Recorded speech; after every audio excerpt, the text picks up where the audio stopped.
Bueno, muchas gracias a todos y a todas de nuevo por asistir a este primer evento después de la inauguración de la exposición de las jornadas conmemorativas del tricentenario de la masonería especulativa, de las 500 tenidas de la logia Añasa 270.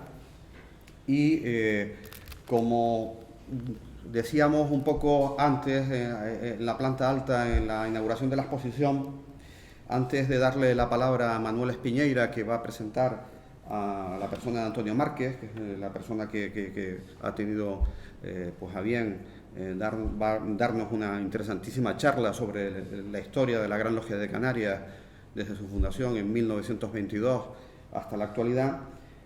Quisiera, en nombre de la Gran Logia de Canarias y de la respetable Logia Capitular Añasa 270, explicarles lo que hemos pretendido y lo que pretendemos con estas jornadas que comienzan hoy. Queríamos o queremos, como les dije antes, hacer pedagogía de la masonería, es decir, explicarles qué es lo que hacemos, por qué lo hacemos y en qué valores nos inspiramos en nuestros trabajos. Y luego también intentar transmitirles cómo revierte ese trabajo aún de forma discreta en la sociedad que compartimos nosotros y ustedes y nosotros.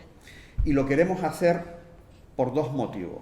El primero y fundamental es porque consideramos que los valores que inspiran a la masonería, la libertad, la igualdad y la fraternidad, no son valores caducos, sino son valores que hoy en día son más necesarios que nunca. La universalidad, la capacidad que tiene la masonería de aglutinar bajo un mismo techo a personas de diferente credo religioso, de diferente nacionalidad o de diferentes creencias políticas en pos de un objetivo común, creemos que ese valor es un valor que es extrapolable al resto de la sociedad y que es una poderosa vacuna para combatir los fundamentalismos que hoy en día y desgraciadamente nos está tocando vivir, ¿no? El segundo objetivo que pretendemos con estas jornadas es intentar correr el velo de la ignorancia que sobre la masonería se tiene en este país. Igual, en parte, fruto por nuestra propia discreción, pero en gran medida originada por 40 años de dictadura que tuvo el empeño de destruir, y a buena fe que lo consiguió, todo lo que se inspirara y todo lo que estuviera relacionado con la masonería, porque sabía la dictadura que los valores de libertad, de igualdad y de fraternidad iban diametralmente en contra de su propia supervivencia.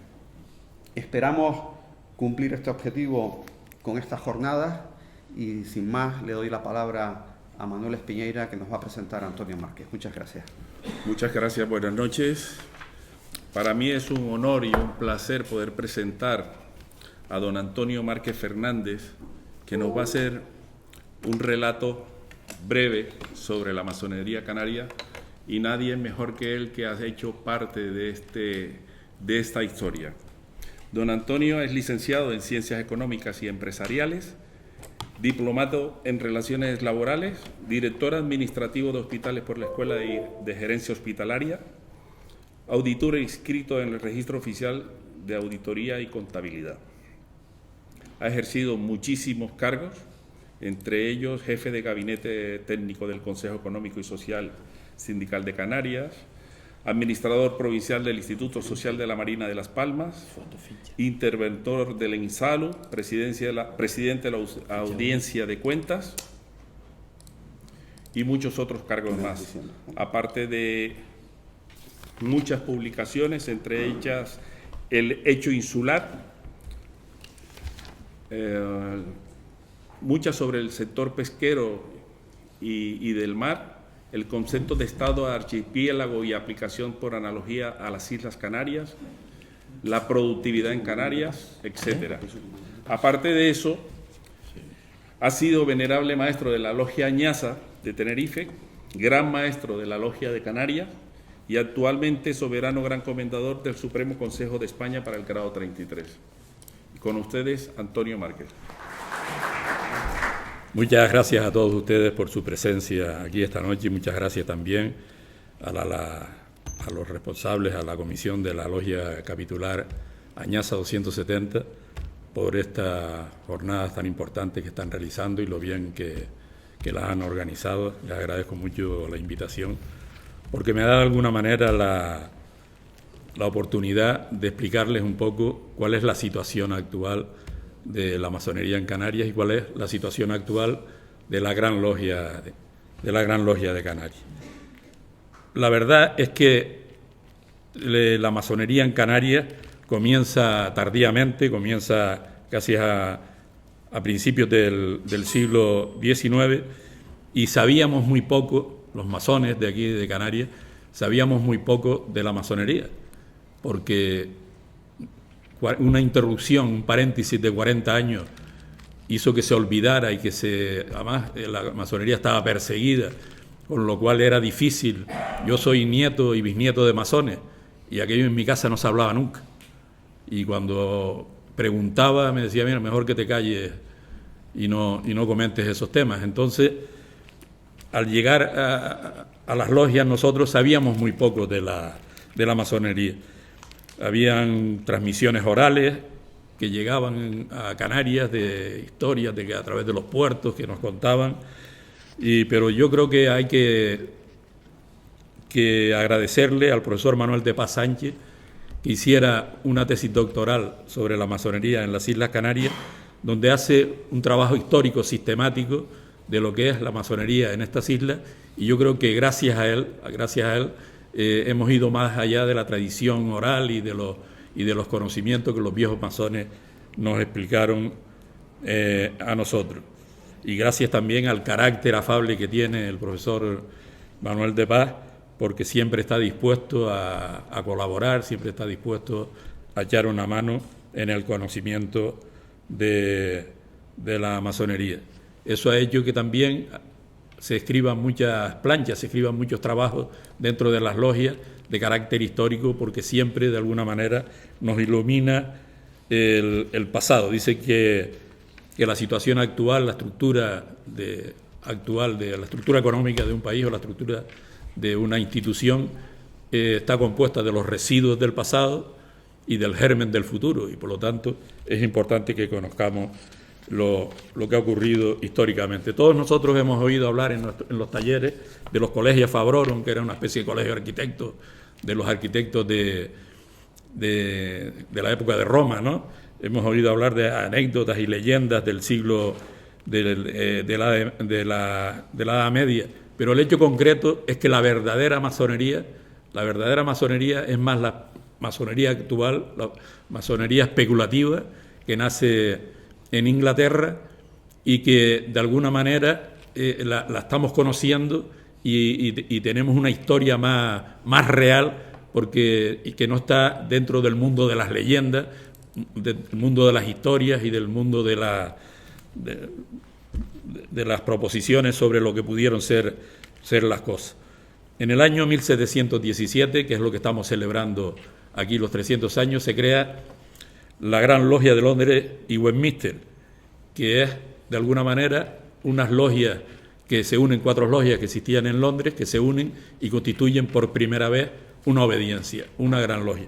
Yo tengo una tesis sobre por qué existían estas logias en Inglaterra, que los historiadores la estudian, y aquí veo alguna historiadora, que es que cuando se prende fuego en el año 1666 a gran parte de la ciudad de Londres, se crean instituciones, que son logias, donde admiten también a gente de la nobleza, a burgueses adinerados, etcétera, intelectuales, con el afán de reconstruir la ciudad. Hay un arquitecto que se llama Christopher Wren, que fue el último, por así llamarlo, gran maestro operativo de una logia, que enseñó a otros arquitectos y le dio instrucciones para reconstruir la ciudad.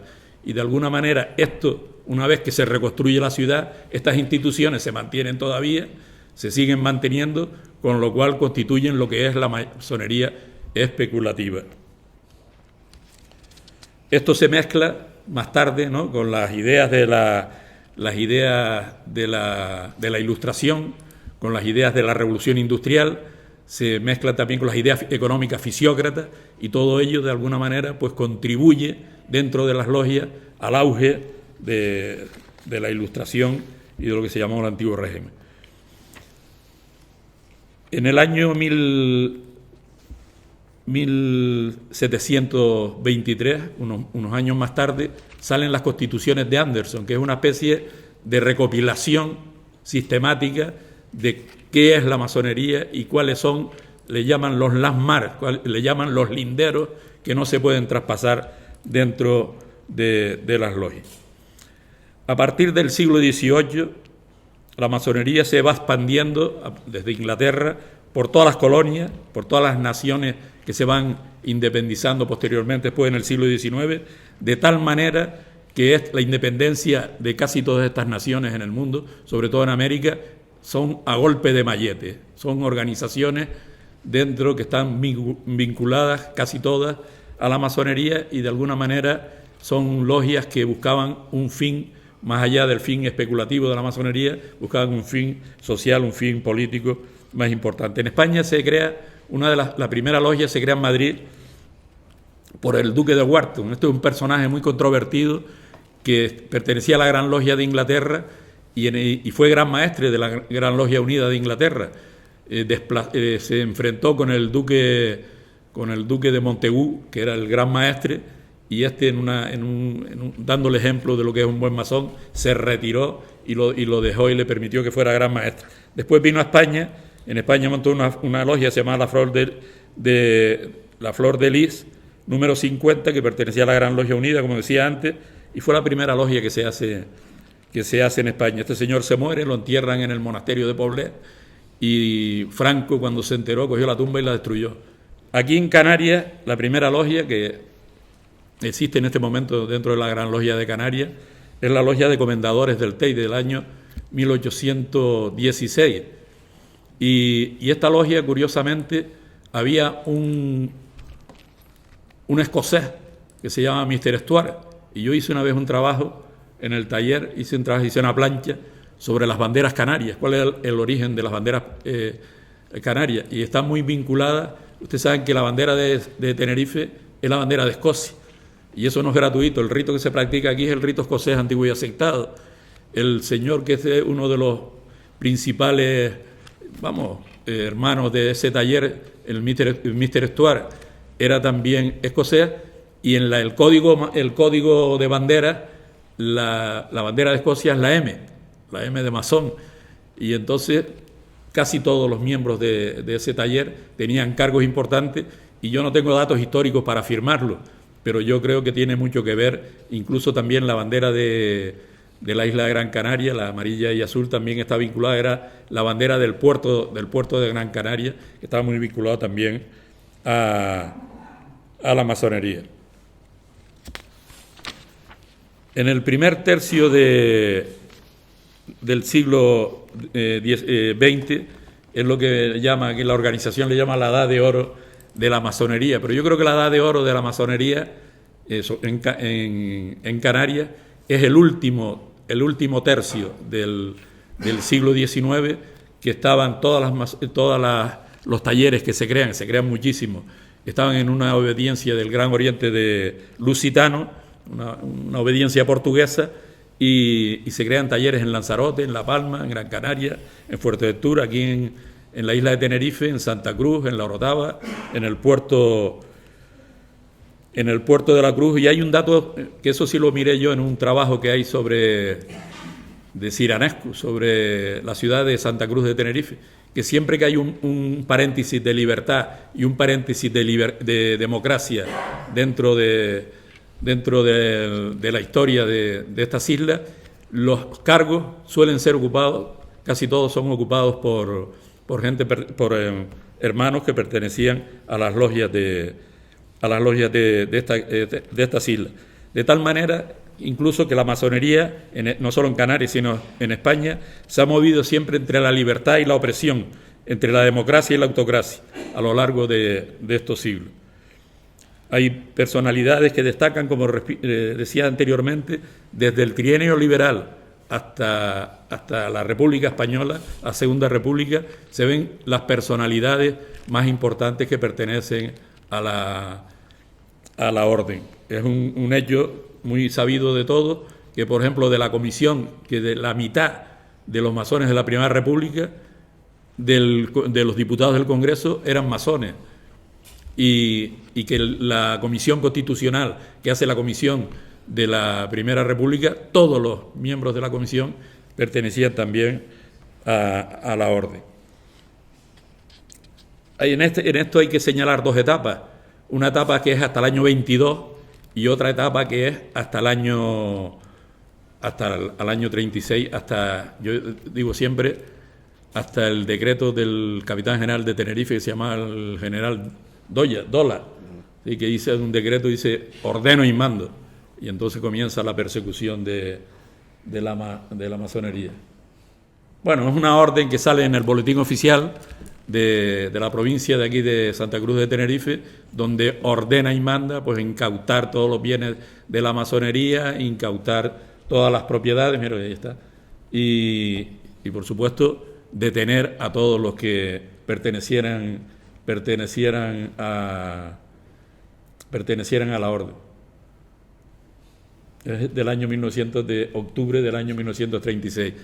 Al día siguiente, del 18 de julio, el templo de la calle San Lucas, ya hay una foto famoso por ahí, yo la tenía, la copia, no la encontré, está en un libro que hay sobre la arquitectura de Santa Cruz de Tenerife, de Darias, un catedrático de La Laguna, y viene la foto y se ve el templo con dos falangistas en la puerta, y arriba en la parte alta del templo pusieron el pájaro de Cisnero, ¿cómo se llama? El cisne que era el escudo del Zeus, que era muy utilizado por los falangistas. Aquí tienen una foto de Mateo Pracedes de Sagasta, que fue gran maestre de la gran logia de un Gran Oriente. También Zorrilla, que fue presidente de la Cámara, fue presidente del Congreso, también era masón. Y estos tienen un protagonismo muy importante porque decíamos antes que todas las logias pertenecían a la gran logia, al Gran Oriente Lusitano, pero resulta que el Gran Oriente Lusitano, las obediencias son como los países, tienen una constitución y reglamentos generales. Entonces cambiaron la constitución y para ser gran maestro o miembro de los órganos de gobierno de la obediencia había que ser portugués.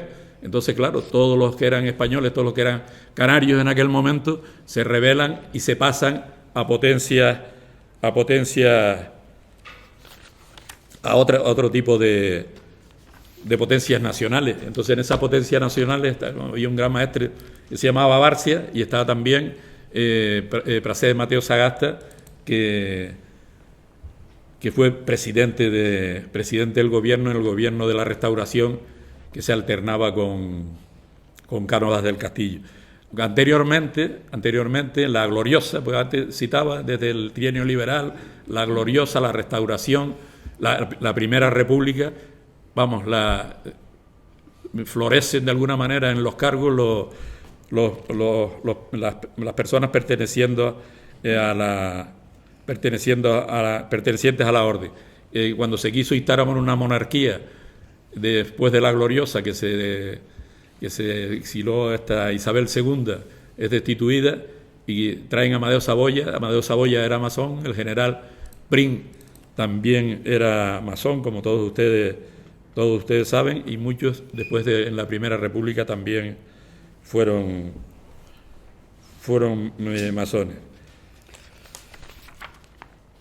La logia Añaza se crea a finales perteneciente a estas nuevas obediencias, se crea a finales del siglo XIX, creo que fue en el año 1896, y es cuando se inicia el templo de la calle San Lucas, que lo dejaron por fuera era solamente el edificio, y por fuera no estaba todavía como está actualmente.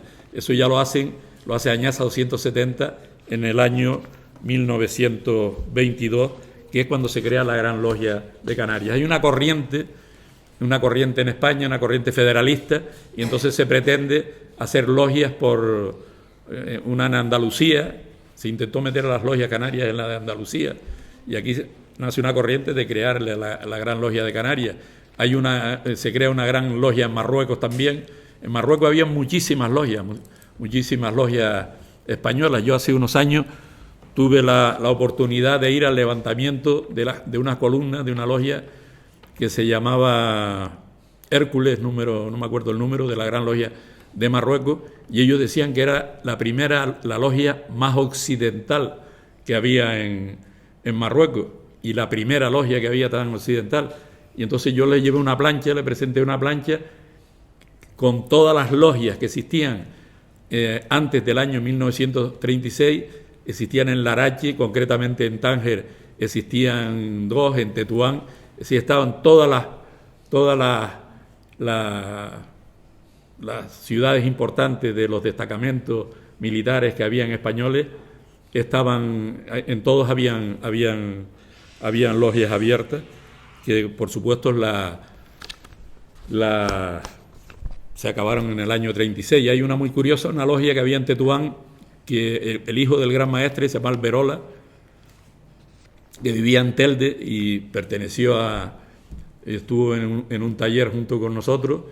Intentamos que indemnizaran a la madre, porque al padre la noche del 18 de julio se fueron a la casa, le tocaron en la puerta y le pegaron un tiro en la frente. Y entonces intentamos que indemnizaran a la madre, que era viuda y tal, y no hubo manera de indemnizarlo, porque también la legislación española en esto era muy dura. Decía que tú tenías que demostrar que habías sido detenido por masón. Claro, a un tío que no llegaron a detenerlo, pues le pegaron un tiro en la cabeza, no podía acreditar que fue detenido por masón, sino lo mataron por masón, por supuesto, porque era el venerable maestro de la logia de Tetuán.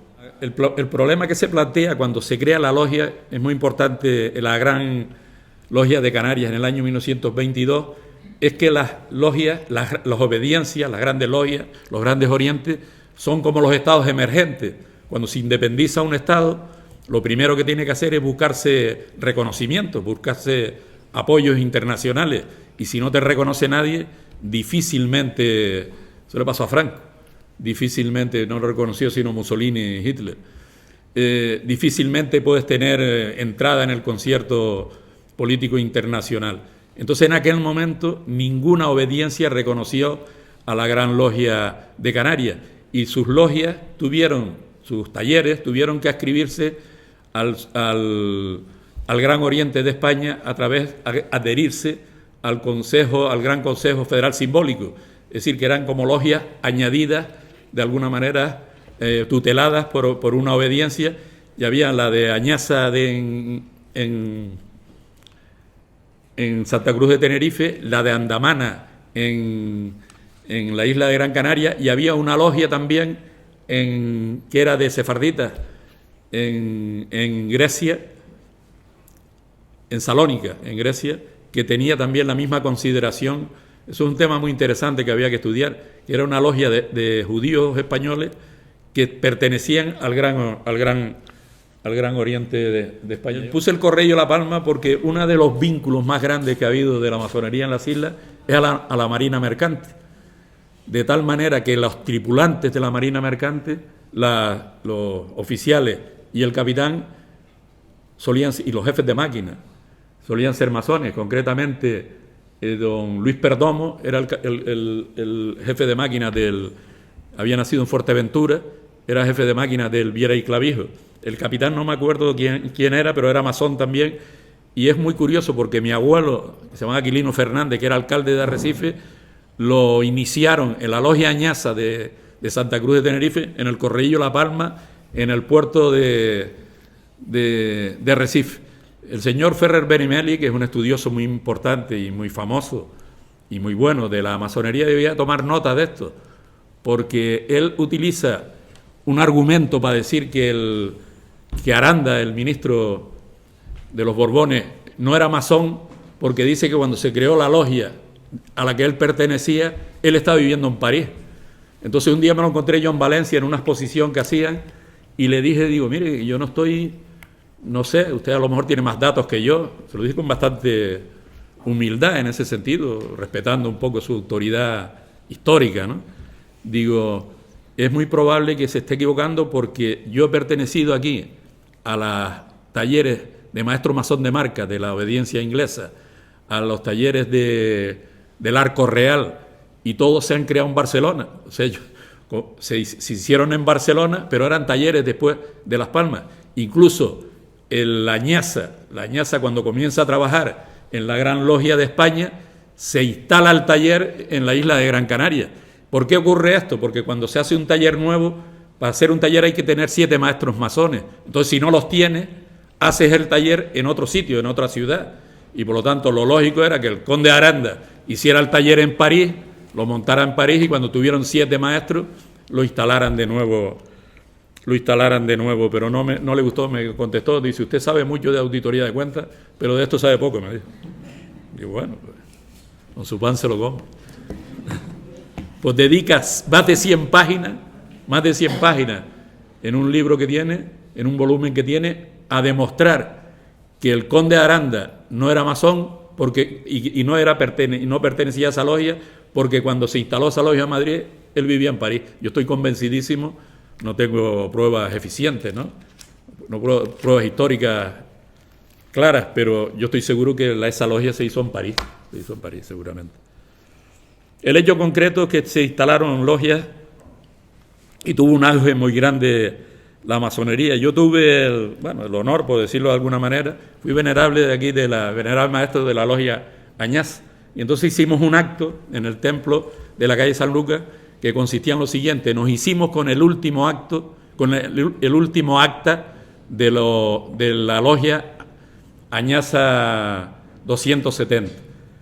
Entonces el acta, había un hábito que actualmente no existe en los talleres, de tener un libro borrador de acta en la mesa del secretario, de tal manera que el secretario llega allí, toma notas para hacer posteriormente el acta, y del libro borrador del acta ese sacamos el último acta antes del año 36 de la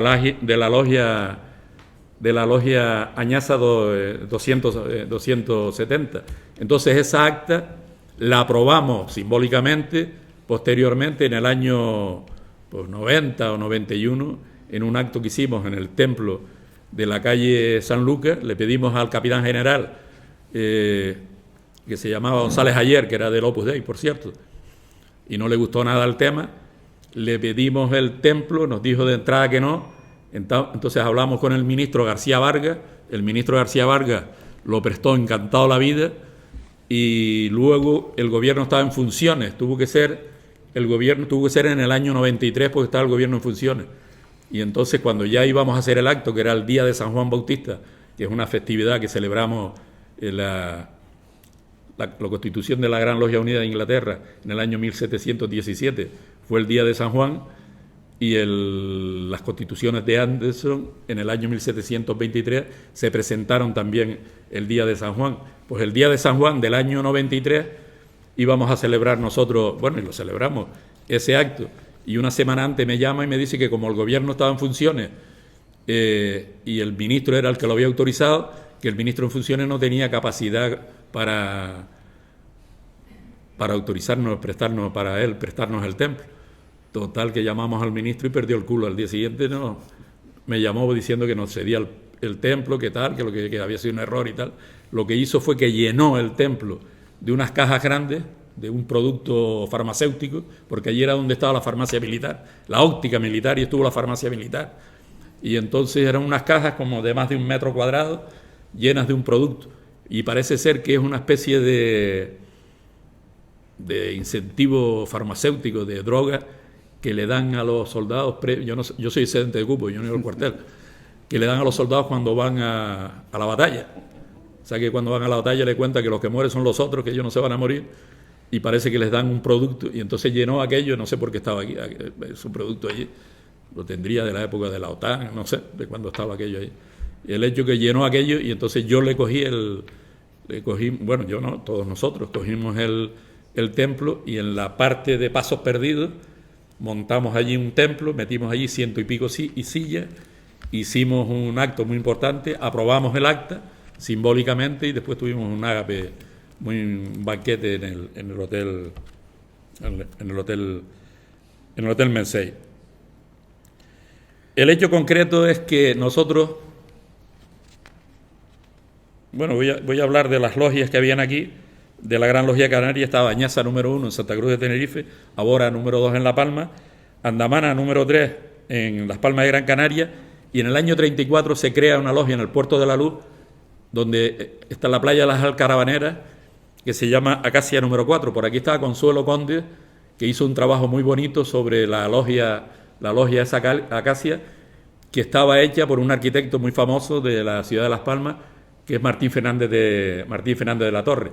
Pues bueno, hace muy pocos años, siendo alcaldesa de Las Palmas doña Josefa Luzardo, en un acto con premeditación y alevosía, en un puente de la Asunción, en el mes de 15 de agosto, no me acuerdo de qué año es, metió una picota aquí y tiró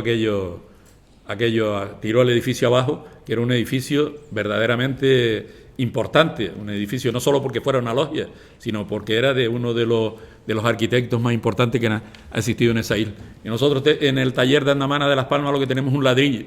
Pasó un hermano, que era futbolista de primera división, defensa muy conocido, y cogió un ladrillo, lo puso en un marco muy bonito, y lo tenemos ahí, que es el único recuerdo que nos queda de ese taller de las Alcarabaneras.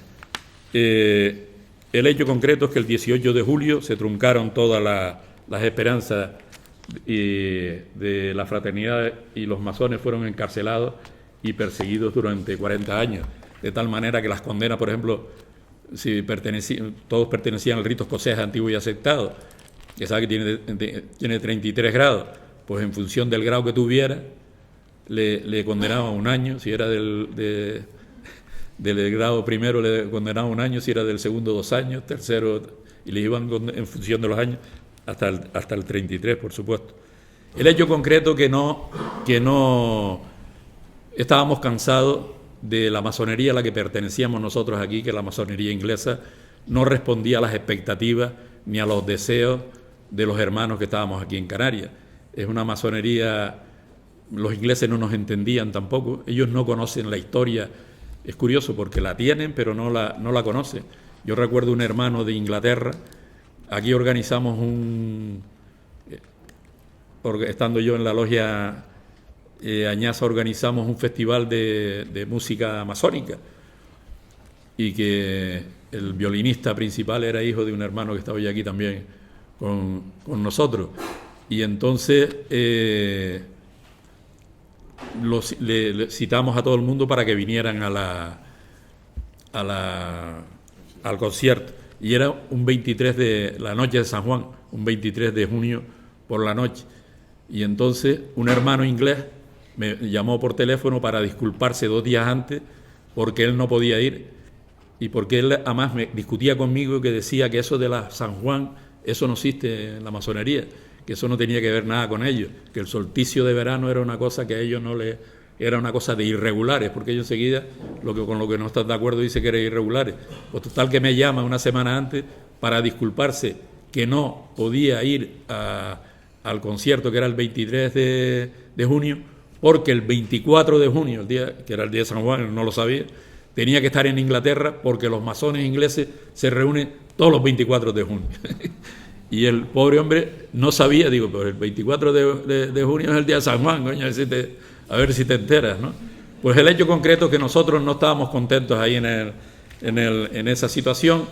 El rito escocés a los ingleses no les gustaba, cuando ellos brindan después de las tenidas en un ágape que tienen, y en el rito escocés cuando se brinda, yo no creo que esté desvelando aquí ningún secreto, se pega con la copa en la mesa, y entonces brindamos y le pegábamos con la copa en la mesa, y ellos se ponían malos porque ya le habíamos dicho por qué era.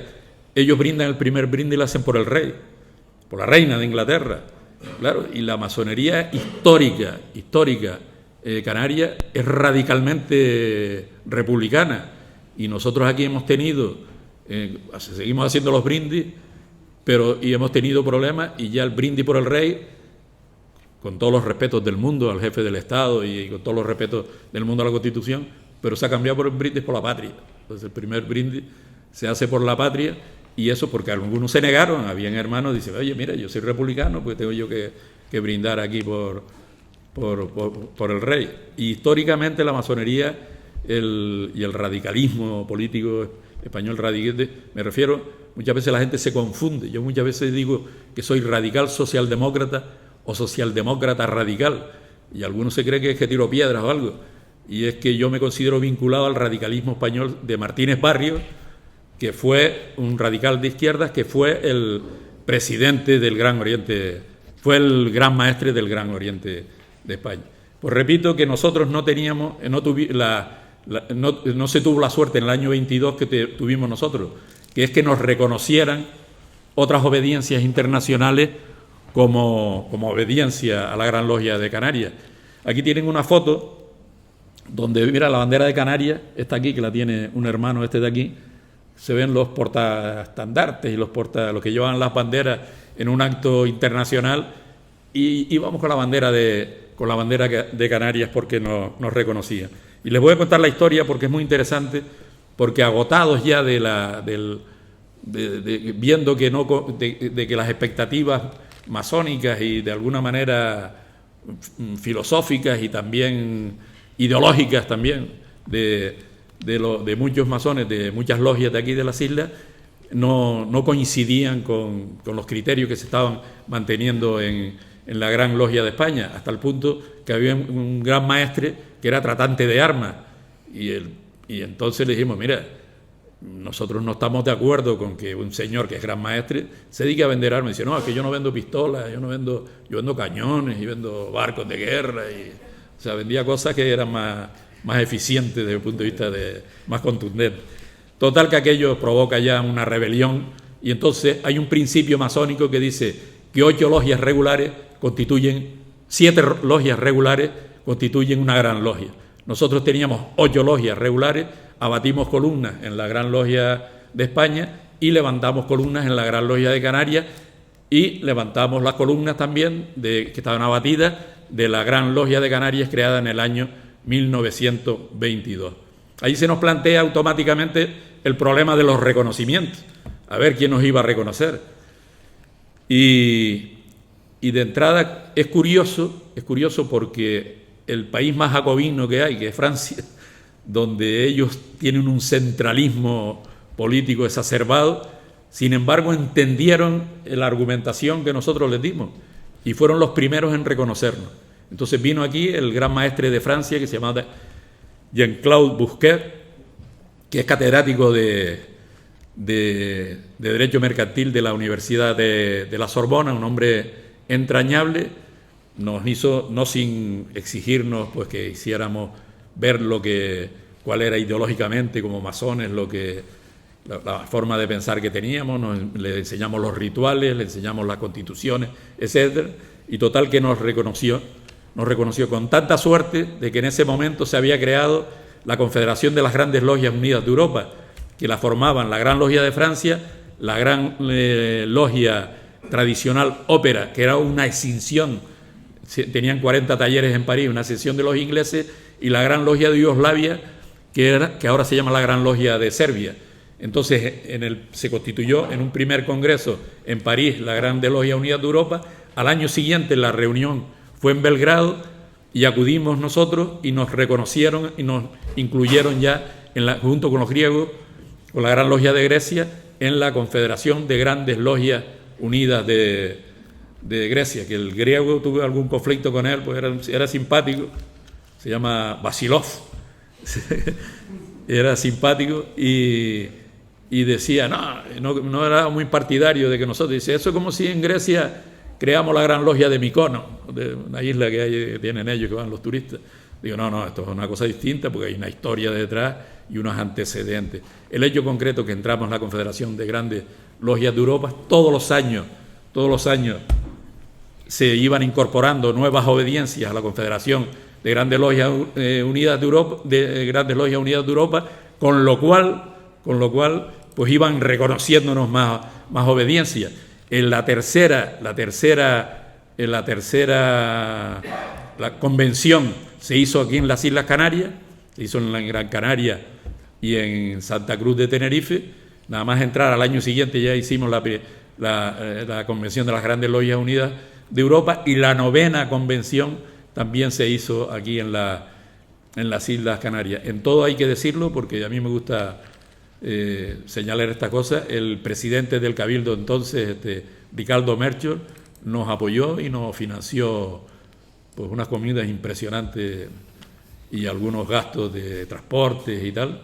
Nos lo financió en lo que respecta a los actos de aquí de Santa Cruz de Tenerife. Y en la 9ª convención también, el presidente del Cabildo, que era José Miguel Pérez, también nos apoyó bastante en los gastos que tuvimos. Llegado a este punto, pues, de alguna manera tenemos ya una obediencia, y tenemos una obediencia constituida formalmente, con reconocimiento en todo el mundo. Las Grandes Logias Unidas de Europa, resulta que ahora ya no son solo Grandes Logias Unidas de Europa, sino entran obediencias de todo el mundo. Y cometieron un error, porque hubo una discusión cuando se celebró aquí en el tercer convenio. Iba a entrar Madagascar. Hay una gran logia, Madagascar, que tiene más de 47.000 afiliados.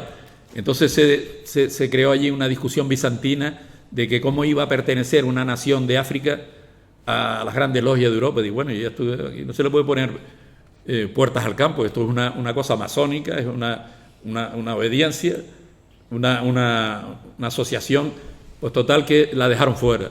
¿Qué es lo que ocurrió? Que los africanos se enfadaron y crearon la Confederación de Grandes Logias Unidas de África. Y entonces, pues, tienen otra ellos.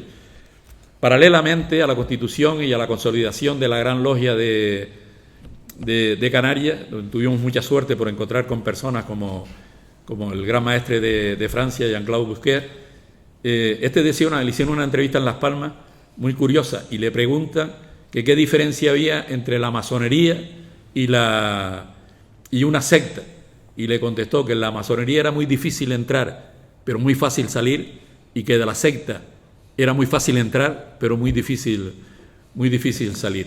Bueno, pues con el apoyo también de Jean-Claude Bousquet, constituimos el Supremo Consejo del grado 33. Habíamos constituido un Supremo Consejo del grado 33 de Canarias, y lo tenemos y está ahí durmiente. Pero, claro, necesitamos también en el Supremo Consejo del grado 33, necesitábamos el apoyo internacional y el reconocimiento de los Supremos Consejos de otros países. Para los que no lo sepan, en el rito escocés antiguo y aceptado hay 33 grados, como ustedes saben. Una vez vinimos a visitar con los militares, vinimos a visitar el templo cuando se lo pedimos prestado. Vino con un coronel y cuando estábamos entrando venía el coronel con nosotros y pasó un borracho. Y le dice al coronel, dice, ya, entrégale ya eso a los del 33, hombre. Y suerte ya el edificio. Yo no sé quién es, pero me hizo una gracia tremenda. El hecho concreto es que negociamos, igual que la entrada el reconocimiento de la Gran Logia de Francia, negociamos el reconocimiento del Supremo Consejo del grado 33. Entonces ahí ya se agarraron y no admitieron crear el Supremo Consejo de Canarias, que lo tenemos, pero está parado. Y entonces creamos el Supremo Consejo de España. Yo soy soberano gran comendador del Supremo Consejo de España, porque es que los franceses tenían muchas logias en España, y entonces querían, ahora les explico por qué, querían que las logias, que los hermanos de las logias de ellos no iban a pertenecer al Supremo Consejo de Canarias. Entonces, que dice, mira, pues si es lo mismo, en vez de ser Supremo Consejo de Canarias, Supremo Consejo de España, y todas las logias francesas se adscriben al Supremo Consejo de España. Lo que les iba a explicar es que el rito escocés antiguo aceptado tiene 33 grados. Los 3 primeros grados, el primero, el segundo, el tercero, aprendiz, compañero y maestro, pertenecen a una gran logia simbólica, le llaman logia simbólica. y el resto del cuarto grado al 33 pertenecen al Supremo Consejo del grado 33, que son grados filosóficos. Los grados filosóficos tienen un trasfondo civil, tienen un trasfondo social importante, de tal manera que ahí se juran cosas como que hay un grado donde se jura que el poder no viene de Dios, que el poder viene del pueblo, y que la autoridad, que los gobernantes tienen que ser elegidos por el pueblo. Eso se vota, se jura, o se jura que tiene que admitirse el juicio por jurados, por ejemplo. El juicio por jurado es una institución masónica. Hay un paralelismo muy grande entre actividades de la vida civil y de la vida administrativa y política, muy parecida. Por ejemplo, pasos perdidos, que le llaman en el Parlamento español, y en los parlamentos le llaman a la zona de fuera de donde se siente. Bueno, pues pasos perdidos la parte de fuera del templo, y de ahí es donde viene de alguna manera eso. Una plancha, dice, no, yo voy en la plancha de fulanito. Una plancha es una lista electoral, pues una plancha grabada es un escrito que se presenta en una logia. Incluso la forma de dirigirse en el taller a los hermanos, de un hermano que pide la palabra, es igual exactamente que en el Parlamento. Dice, señor presidente, señoría, y se dice, venerable maestro, queridos hermanos. Es decir, que hay un paralelismo muy, muy parecido. Para terminar con esto del grado 33, con el Supremo Consejo se autoriza el Supremo Consejo, se hace lo mismo, se hacen unas constituciones y reglamentos generales, lo aprueban, nos reconocen el Supremo Consejo de Francia, y a partir de entonces nos integramos también en una asociación que hay de Supremos Consejos del grado 33 que hay en el mundo. Hemos acudido a todos desde entonces. Yo fui a uno en Atenas, fue uno curiosísimo, que fue en Gabón, que donde todos los hermanos que conocí allí, todos conocían la ciudad de Las Palmas, porque los aviones de Savena y los aviones de las líneas aéreas francesas pasaban en aquella época todos por Las Palmas.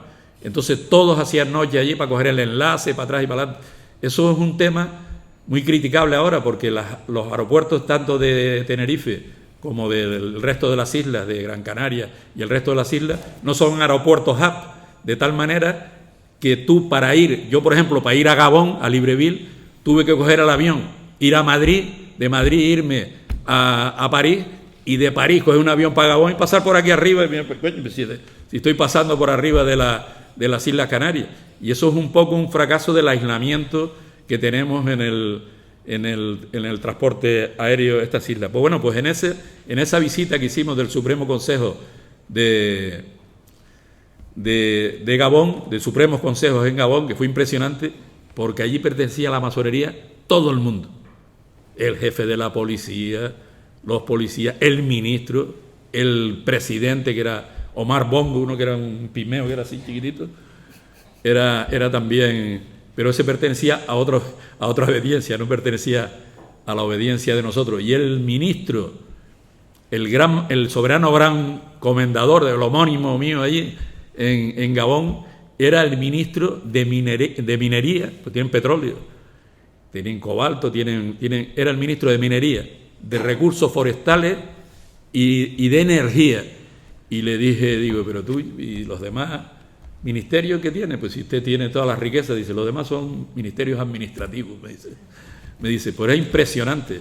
Y nos llevó a visitar, una visita muy curiosa, nos llevó a visitar una ciudad que se llama Damboronnet, que es donde él nació y donde él, la madre lo tuvo en un hospital que creó allí en el año 1912 Albert Schweitzer. Albert Schweitzer es un médico que era pastor protestante, era también pianista, era músico, etcétera, que es el Premio Nobel de la Paz del año 1952, y creó un hospital que yo tengo mis dudas si el hospital lo creó. Dice que fue para acabar con el dengue, la malaria y los mosquitos y tal, pero es el sitio, es que es tan bonito, es una región que le llaman la región de los Grandes Lagos, ahí hay hipopótamos, es un sitio precioso, y el sitio es maravilloso, parece aquello, las estampas aquellas que nos ponían en el catecismo del paraíso terrenal, que se veía una jirafa, un elefante, pues aquello era una cosa muy parecido. Pues estuvimos en ese sitio, visitamos el hospital, conocimos al presidente, el presidente del Parlamento también era masón, tuvimos visitas. Allí yo tuve un conflicto allí con ellos, porque resulta que hay muchas logias que le llaman logias tradicionales. Hay una amiga de la obediencia nuestra que se llama la logia tradicional Ópera. Sin embargo, el progreso dentro de los talleres cuando te inician, te preguntan tú qué opinas, qué es el progreso, te exigen de alguna manera que tú tienes que ser progresista, y dice que el progreso es la esperanza en un mundo mejor. Y total que yo tuve una discusión, porque claro, se llamaba una ponencia que hicieron allí, yo creo que para camuflarse, porque el presidente lleva 45 años de presidente, era por elección, pero era un pacto entre tribal, habían 5 tribus grandes, y entonces hacían un pacto y había una especie de representación paritaria por tribus, ¿no? Este era Pigmeo. Sí. Y entonces era muy curioso, porque decía que la ponencia se llamaba La tradición como instrumento del desarrollo de los pueblos. Y yo le dije que yo era profesor de estructura, había dado clases de estructura económica y daba el libro del profesor San Pedro, y tiene uno de los temas que tiene, dice que la tradición como obstáculo al desarrollo económico de los pueblos, todo lo contrario. Y entonces uno, francés allí, se enfadó conmigo. Dice, bueno, ¿y tú eso qué tiene que ver el progreso? Y entonces le dije, mira, el progreso es lo que te preguntan a ti el primer día que tú vienes al taller, que te inician en la masonería, y te preguntan, ¿qué es el progreso? Dice, ¿y qué tiene que ver eso con la liberación de los pueblos? Digo, la liberación de los pueblos, no creo que vaya a desenterrar ningún secreto. Es como se cierra el grado 33. Cuando se cierra una logia en el grado que sea, se le pregunta al primer vigilante que qué hora es, y cada grado tiene una hora. Bueno, pues la hora del grado 33 es la hora de la liberación de los pueblos. Con esto he terminado. Muchas gracias.